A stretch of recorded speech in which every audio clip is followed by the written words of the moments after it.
जिथे समुंड तोड़े यात्री काफ़िलनि जी सूरत में अची गॾु थियनि था।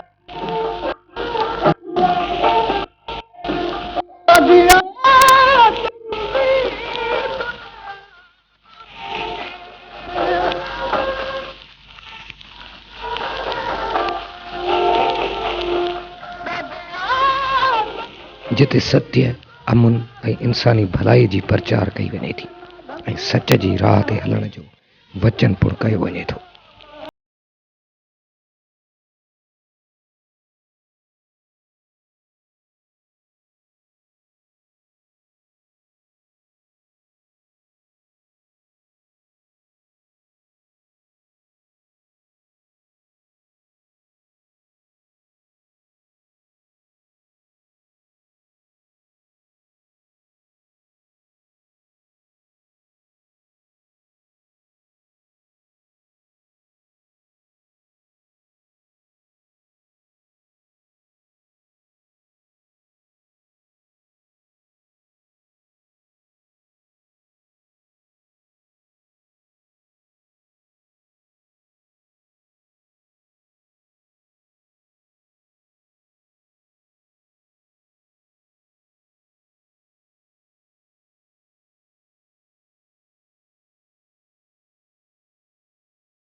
शद वेदन जे इल्म हद आहिनि। उसूलनि खे बादरा नाले हिक वेदांत सूत्र जमा कयो।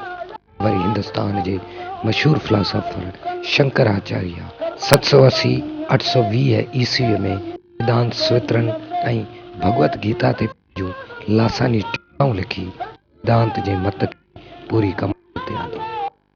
संसार जी माया खे नूरत करण जो हिकिड़ो ई रस्तो आहे, सो आहे विद्या या मार्फत। विद्या जे वसीले जॾहिं जीवात्मा पाण खे पंहिंजे उपाधियुनि खां आज़ाद थो त खेसि परुड़ पवे थी त पाण इंसान ख़ुदि परमात्मा आहे। उन विद्या मां मोक्ष प्राप्त थी थिए, पर उहा विद्या ख़ुदि मोक्ष आहे।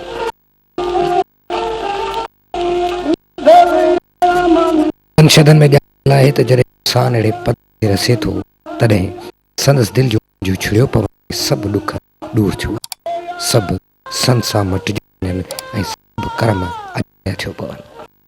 अहिड़ो जीवन मुक्त आदमी पाण खे कंहिं शइ में रसे थो ऐं काबा जे हर जुज़ में संदसि सीर आहे। जीअं शाबती भिटाई फरमायो त सूफ़ी सीर सभु जिन रगुन साह। गुरु नानक बि ईअं ई चयो, नानक ही सभु खिला आहे, फ़रेब आहे, पाण संभाल पाण संभाल, याद रख ख़ालिक जी राह असुल राह जंहिंमें ही रूपी माया खे प्रित करण नाहे त ॿियो छा आहे, विद्या नाहे त ॿियो छा आहे। भांत खान बरबान में अची की ख़बर की या हित न त खे पंहिंजी हुजण ते गर्व आहे, नौजवान खे पंहिंजो हथ ही ख़ूबसूरत ऐं रंगीन ही त बस सभु गरजन ऐं हर आहे सचो सतराम चओ, सचो सतराम।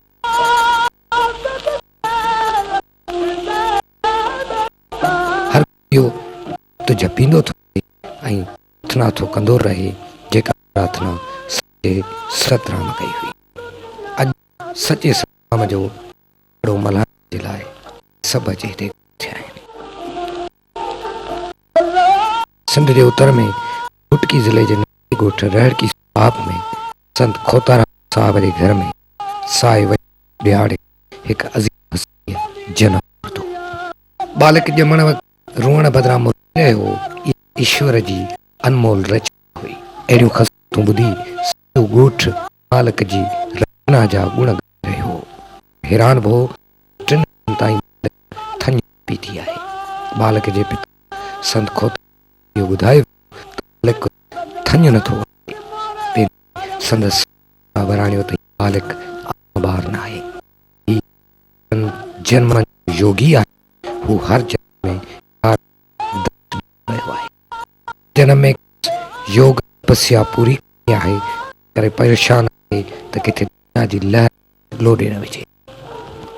संदसि संत ताराम पंहिंजे खे ॾिनो त हे योग जनम आहे, का बि माया शक्ति न कंदी। तुंहिंजो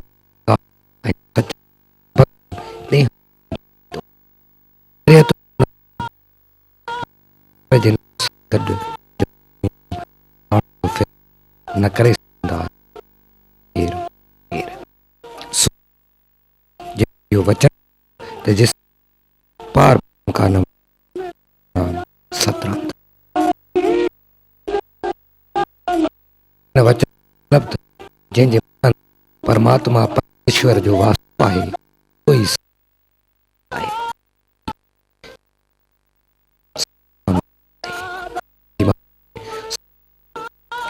में बस शेवक उहो इंसान जंहिंजे हुजे जेको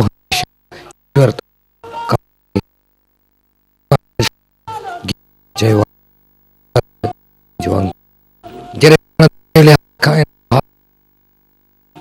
जेकी बि ईश्वर सच भगत कबीर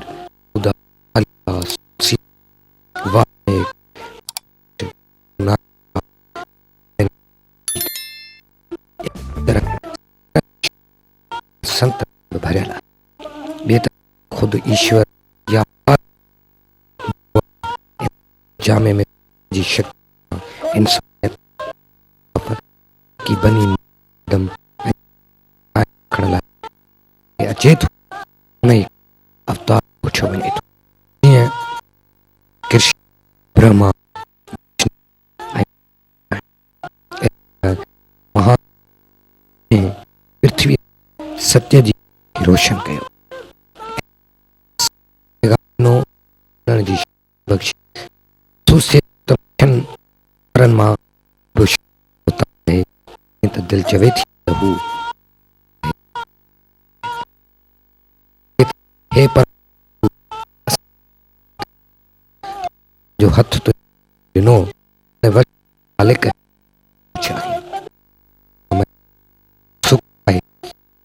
पाण छॾियो जे सत अमल सच्चाई कर्म प्राप्त कर जो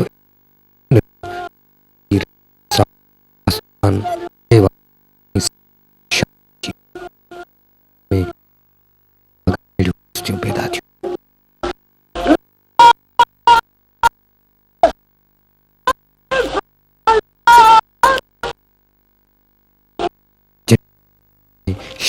मंदिर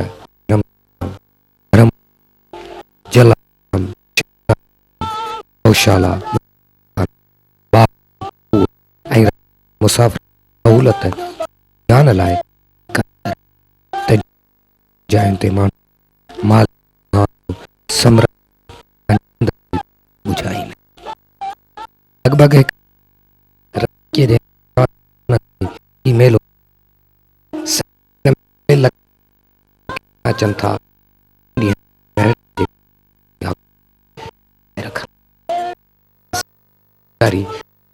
सतराम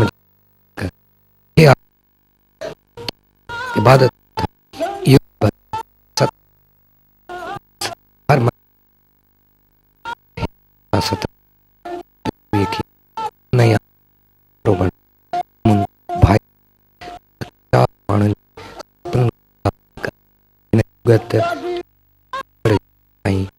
भुखे पे सुने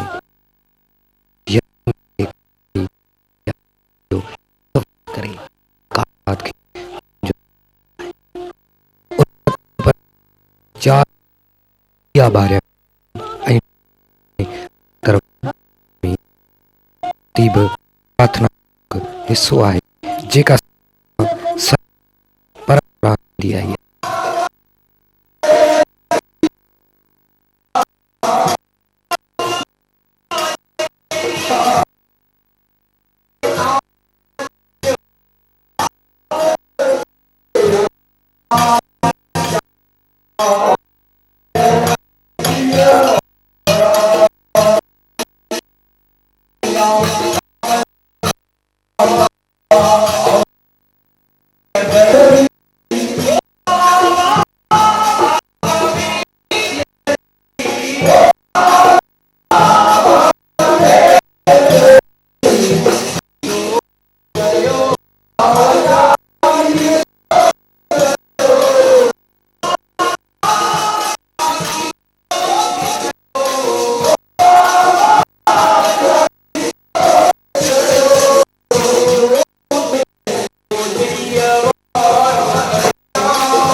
सतराम पोइ गादीअ ते अमर शहीद संत कंवर राम रहियो। बहादुर गादीअ ते संत चंडीराम, संत भगवान दास, संत कन्हैया लाल ऐं हाणे आहे संत साईराम।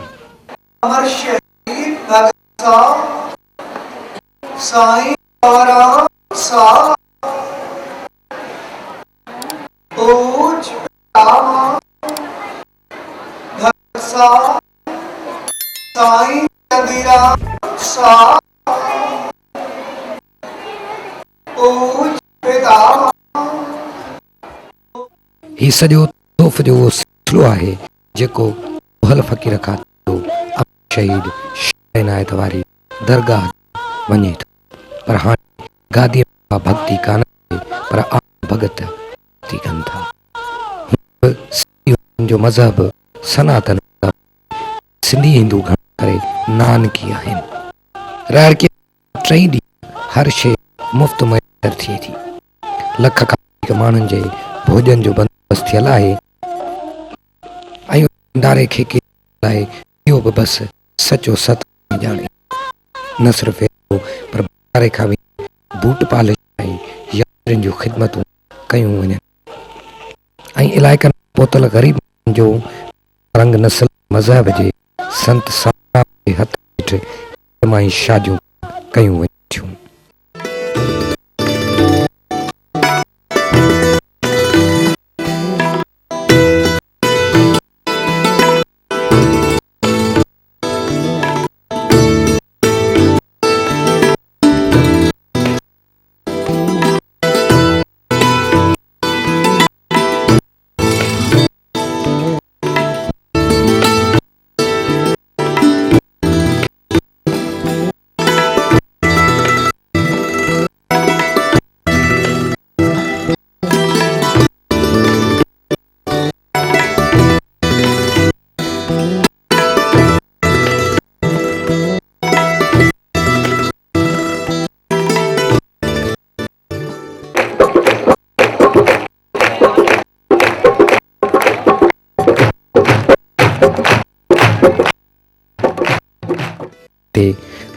रहड़कीअ जो मौजूदा संत साधराम राति जो यात्रियुनि खे पंहिंजो दीदार कराए थो ऐं यात्रियुनि सां गॾु भक्ति ॿुधे थो।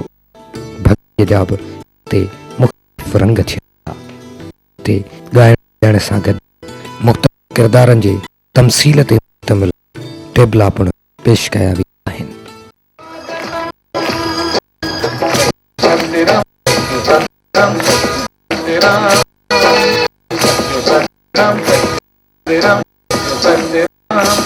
लड़की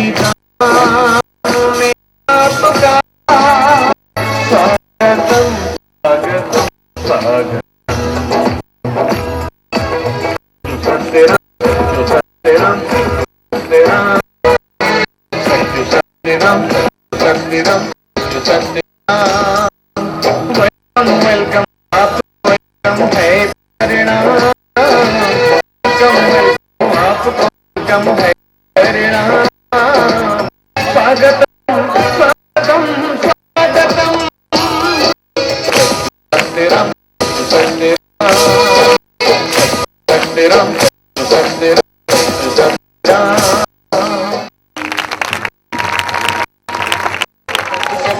सरकार मेरा सोना साई तेरा हरा भरा तेरा हरा भरा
ही मेलो 3 ॾींहं पंहिंजे पुॼाणी ते पहुतो ऐं यात्री पूजा पाठ निकिरण